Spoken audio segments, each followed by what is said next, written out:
Bonsoir à tous et bienvenue sur le plateau d'Un cœur qui écoute, votre émission de spiritualité. Aujourd'hui, nous sommes heureux d'accueillir le père Arnaud de Boissieu. Bonjour père. Bonjour à toutes et tous. Alors, vous venez de publier aux éditions L'Emmanuel un livre « Il prendra soin de moi », récit d'un cheminement spirituel après un abus sexuel. Alors, un sujet difficile, évidemment, on va en reparler dans un instant, mais on va aussi raconter, outre comment ça s'est passé, mais surtout comment vous vous en êtes sorti, en tout cas comment le Seigneur vous a accompagné, malgré 30 à 35 ans de blackout total dans votre cerveau et d'oubli complètement de ce qui s'était passé. 35 ans de déni. Alors juste avant de parler de tout cela et de la grâce du Seigneur qui est venu aussi vous aider à le vivre depuis, sans pour autant arriver avec sa baguette magique et tout est effacé, je vais vous inviter à nous lire un extrait de texte de votre choix. Bien. Durant l'été 2024, les Jeux Olympiques de Paris nous ont illuminés. Je me suis fait un plaisir de regarder la cérémonie d'ouverture des Jeux paralympiques. Un défilé d'athlètes cabossés mais souriants, heureux, à la joie communicative, au cœur battant de Paris. Voilà qui me met du baume au cœur. Ils et elles sont la joie de vivre malgré tout et au-delà de tout. J'ai regardé cette retransmission comme une sorte de liturgie, de vaste prière universelle de 160 pays, d'athlètes branlants mais colorés, bigarrés, chamarrés, si proches de nous dans leur faiblesse. Une liturgie paralympique et universelle, au point que je me suis senti, moi aussi, de la fête. Une idée saugrenue me traverse l'esprit, je vous la partage. Ne suis-je pas, d'une certaine manière, à ma façon, un peu paralympique, moi aussi? Ni des bras, ni des jambes, ni des yeux, mais du cœur. Moi qui dois vivre avec une blessure qui ne disparaît pas. Ils et elles sont paralympiques de tout leur corps abîmé, mais non pas brisé. Paralympiques de la joie quand ils en jouent, quand ils en dansent, quand ils nous entourbillonnent avec tant d'audace et de légèreté. Je me découvre leur frère, moi, le paralympique du cœur. Ils m'apprennent et ils nous apprennent à tous à ne pas gommer, à ne pas minimiser, à ne pas cacher les blessures, mais à savoir en vivre, peut-être même comme un atout maître. Malgré tout et au-delà de toute souffrance. Merci les athlètes éclopés et tordus. Merci pour votre courage. Merci pour votre entrain rayonnant. Merci pour votre joie paralympique et communicative. Elle nous invite à marcher en lumière au-delà de toute blessure. Le ton est donné. Alors Père, pour vous présenter un petit peu aujourd'hui, vous êtes prêtre de la Mission de France. Oui. Vous commencez à rentrer dans une autre phase de votre vie qu'on appelle la retraite. Voilà. Même si retraite pour un prêtre, ça ne veut pas dire que tout s'arrête. Et vous n'allez pas pouvoir commencer à faire des maquettes de trains électriques. Ça ne va pas être votre hobby, j'imagine. 75 ans donc, et puis une expérience de vie qui vous a emmené un peu partout dans le monde, notamment sur une belle terre où on parle le swahili, que vous parlez couramment. En Tanzanie, oui. Voilà, vous avez refusé qu'on fasse l'émission en swahili, mais c'est pas grave. Oui, c'est juste pour les téléspectateurs, moi je suivais sans problème. Vous êtes allé dans quels autres pays ? Cameroun, Tanzanie, puis Marseille à l'accueil des marins en long cours, oui. Casablanca aussi à l'accueil des marins en long cours. Et je vais continuer quelques années de retraite à Casablanca, au Maroc. Donc, pour résumer, la Mission de France, qu'est-ce que c'est ? Alors, autrefois, on aurait dit, pour faire rapide, les prêtres ouvriers. Alors, on dit maintenant plutôt les prêtres au travail. L'Église qui essaie d'aller là où elle a du mal à aller en temps normal. Alors, vous maniez plutôt les 1 et les 0 ? J'étais informaticien dans ma jeunesse. Voilà, j'ai fait des études d'informatique. J'ai travaillé comme informaticien, mais il y a de ça 45 ou 50 ans, l'informatique a beaucoup évolué depuis. Alors si on rembobine encore plus loin, on vous retrouve jeune garçon engagé. Vous étiez dans une famille chrétienne ? Dans une famille tout à fait chrétienne, en banlieue parisienne et à Paris. Et puis, voilà, la vie se passe. La vie se passe, on va dire. Il vous arrive des choses, mais bon, la vie se passe. Vous allez vous découvrir, vous entendre un appel à devenir prêtre. Vous allez suivre votre séminaire, être prêtre, et vous vous retrouvez à peu près à 50 ans à vous souvenir de quelque chose de grave. Je me suis toujours parfaitement souvenu de tout ce qui s'était passé quand j'étais adolescent. Les lieux, les mots, les gestes. Il me manquait une seule chose, c'était les mots pour en parler. J'ai vécu avec une chose innommée parce qu'innommable pendant 35 ans, dont je savais qu'il faudrait que je parle un jour, dont je pensais qu'elle était anormale, mais je n'en étais même pas sûr. Donc vous aviez quel âge quand vous avez eu ces ennuis ? 17 ans. D'accord. En 2 mots, vous voulez nous dire ?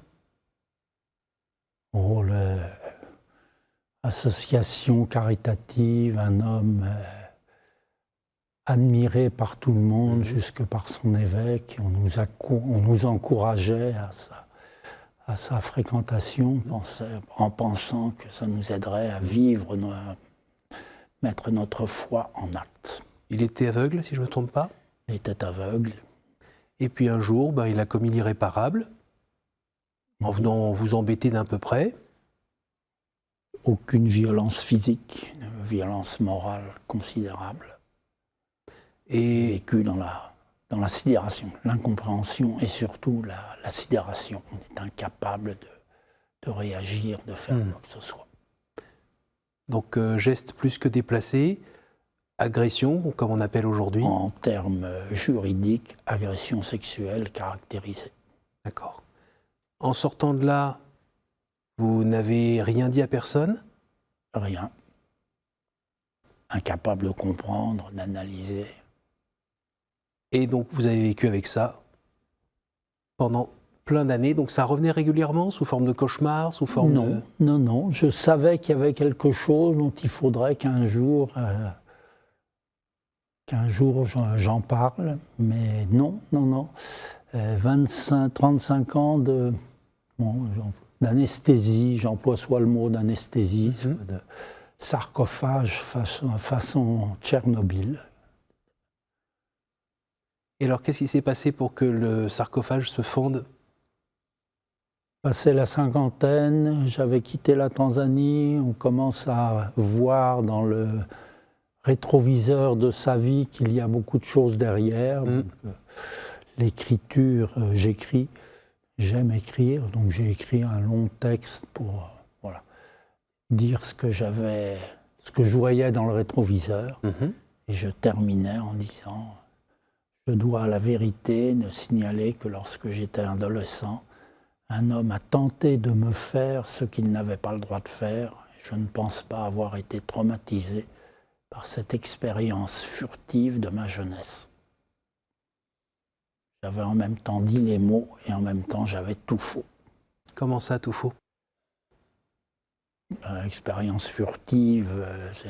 Pas si furtif que ça ? Je me suis rendu compte, c'est pas du tout furtif. Pensant ne pas avoir été traumatisé. C'était pas le cas non plus. Je me suis rendu compte, ça a mis du temps. Persuadé à l'époque d'avoir été la seule victime de cet homme, et ça pas le cas non plus. A mis des années, 5 années de travail pour prendre la mesure très lentement, 5 ans de travail, jusqu'à la rencontre de cet homme avec un autre ami, victime lui aussi. Donc nous avions fait un signalement au procureur de la République. Nous savions qu'il était encore en contact avec des jeunes mineurs. Oui. Donc nous avons fait un signalement. Nous n'avons rien vu de concret, et donc pour mettre fin à ce temps d'attente qui était difficile à vivre, nous sommes allés rencontrer notre agresseur pour qu'il l'entende, qu'il nous avait fait du mal. Et ce jour-là, il nous a répondu « Ben oui, et alors, je le sais bien, mais j'y peux rien, je suis né comme ça. » Il a ajouté ensuite que le bon Dieu m'avait très mal conseillé de faire cette démarche, que je ternissais la belle image qui se faisait du prêtre que j'étais, et qu'en conséquence, il allait beaucoup prier pour moi. Ben voyons. Super. Donc ça vous a remis un deuxième coup de couteau dans le dos? Dans un premier temps, je suis sorti de cette rencontre euphorique, parce qu'il avait reconnu les faits. 35 ans de déni, 5 ans de travail, et quand je le rencontre, 40 ans après, il dit oui. D'accord, donc c'était bien lui, il s'est vraiment passé quelque chose. Voilà, je ne me suis pas fait un cinéma, c'était vrai. Alors, dans un deuxième temps, après le ben oui, le et alors a été dévastateur. C'est une seconde agression verbale qui a été... Et alors comment vous vous êtes un peu sorti de ce deuxième coup de massue? Alors, est-ce que j'en suis sorti? Ça, ce sera encore à voir. Un long travail, notamment par l'écriture, et pour me rendre compte que il y a eu plusieurs étapes. Il y a eu le livre de Patrick Goujon, jésuite, qui a été aussi agressé, qui a publié un livre, Prière de ne pas abuser, qui m'a beaucoup aidé à mettre des mots. Et puis, suite à ça, au moment de la lecture de ce livre, enfin c'était à peu près concomitant, un jour de Noël, durant le repas de Noël, une voix intérieure, complètement intérieure, qui a gueulé en moi « Je n'ai pas le droit d'être heureux à cause de l'agression ». Par un mécanisme que je ne saisis pas, mais peu importe, ça m'a incité à relire les psaumes, à reméditer les psaumes, qui sont la prière la plus traditionnelle de l'Église. Et notamment, je savais qu'il existait des versets extrêmement violents, qui sont souvent censurés dans la prière de l'Église, parce qu'on estime qu'ils ne portent pas la prière. Alors moi, ils m'ont aidé à cracher le mal que j'avais en moi. Je pense, je suis sûr, les psalmistes, on ne les connaît pas, on ne connaît pas leur histoire, mais tous ces versets d'une violence absolument terrible montrent qu'eux aussi ont vécu des épreuves connaissent la vie considérables, et qu'il a fallu qu'ils puissent le sortir, pouvoir dire à Dieu qu'est-ce qui se passe, qu'est-ce que tu fous, tu m'as laissé tomber, tu m'abandonnes. Et alors, quelle est votre réponse aujourd'hui sur justement la présence de Dieu pendant cette agression, toutes les années d'après, lors de cette rencontre? Vous l'avez senti proche, loin? Qu'est-ce qu'il a fait? Qu'est-ce qu'il n'a pas fait? Comment vous vivez la chose aujourd'hui? C'est un mystère. Je n'en sais rien. Je vois que c'est un cheminement une fois que j'ai trouvé les mots, ça fait 25 ans que j'écris, que finalement on m'a demandé de publier, de faire ce petit livre. J'ai retrouvé la démarche que je connaissais. J'étais en Tanzanie pendant les années, le début du sida. Donc à l'époque, aucun traitement. Donc et la Tanzanie était un pays qui était extrêmement touché, toute l'Afrique de l'Est. Donc les psychologues disaient que quelqu'un qui apprend un tel traumatisme passe par un certain nombre d'étapes qui sont le déni, la révolte, l'abattement et l'acceptation enfin. J'ai retrouvé ces 4 périodes dans les psaumes. il y a quelques psaumes caractéristiques du déni. Alors, la gueulante des souffrances, il y en a tant qu'on veut, Oui. des phrases terribles, demander son ennemi, que souhaiter à son ennemi, la braise des genêts, autrement dit, brûler vif. Et ça vous a un petit peu, je ne sais pas s'il faut dire soulagé, mais le fait de prier et de pleurer et de crier avec les psaumes, ça fait que vous étiez moins seul quand même? Pouvoir me dire, moi aussi, le psalmiste est passé par cette étape, est passé par cette épreuve. Donc peut-être, moi aussi, réussirai-je à la traverser comme lui-même l'a traversée. Alors, vous avez vécu quand même toutes ces années comme prêtre, donc forcément à célébrer la messe, à communier, à vivre des sacrements. Ça a aidé à vivre mieux tout cela ou pas? Non. Non.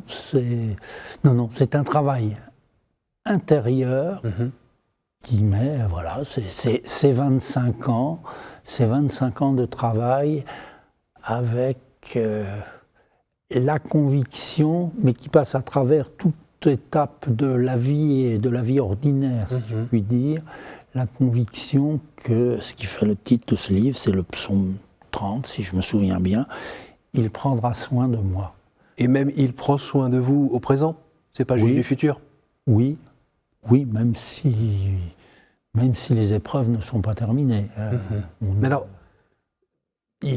votre agresseur est mort. Oui. Est-ce que aujourd'hui, si on parle de pardon, qu'est-ce que vous pouvez me répondre?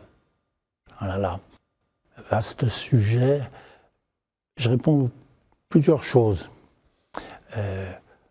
Qu'il n'existe pas de vie en société sans pardon. Je crois que c'est un des fondements de la vie en société. On passe son temps à souvent des petits pardons de pas grand-chose. Et parce qu'on se frotte, on se rentre dedans. Voilà, parce qu'on brûle un se feu blesse. rouge ou je sais pas quoi. Enfin, voilà. Ça, c'est le fondement de la société.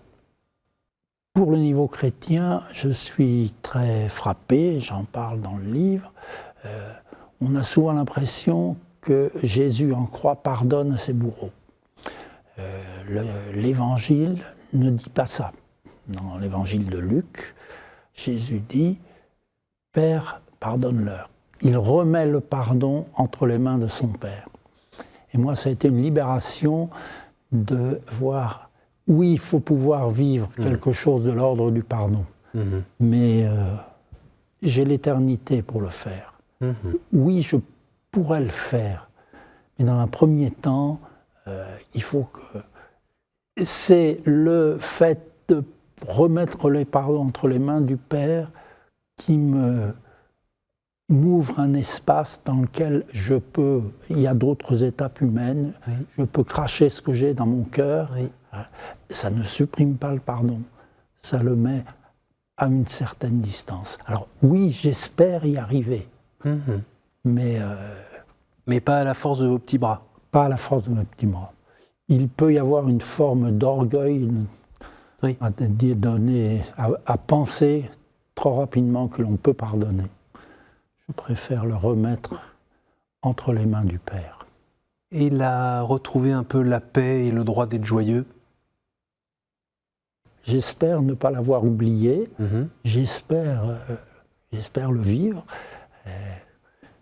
Mais oui, ça reste une blessure, c'est physique. Oui. Les affaires d'agression, je ne peux pas voir actuellement, physiquement, je ne peux pas voir une photo d'un agresseur, il y en a plein les journaux, je les cache avec la main tellement ça me fait mal. Bon, j'espère quand même avoir le goût de la plaisanterie et de la joie de vivre. Et l'histoire de réussir à reprendre un peu le gouvernail et de ne pas laisser à l'agresseur cette prise sur votre vie et qui finalement conditionne toute votre vie et de dire non mais à la rigueur vous n'aurez pas ma haine, vous êtes battu là-dedans aussi? Je trouve que la maquettiste a fait un travail absolument remarquable. Donc, en proposant cette couverture, elle s'est inspirée de l'art japonais du kintsugi. C'est une façon, parole est d'or, là.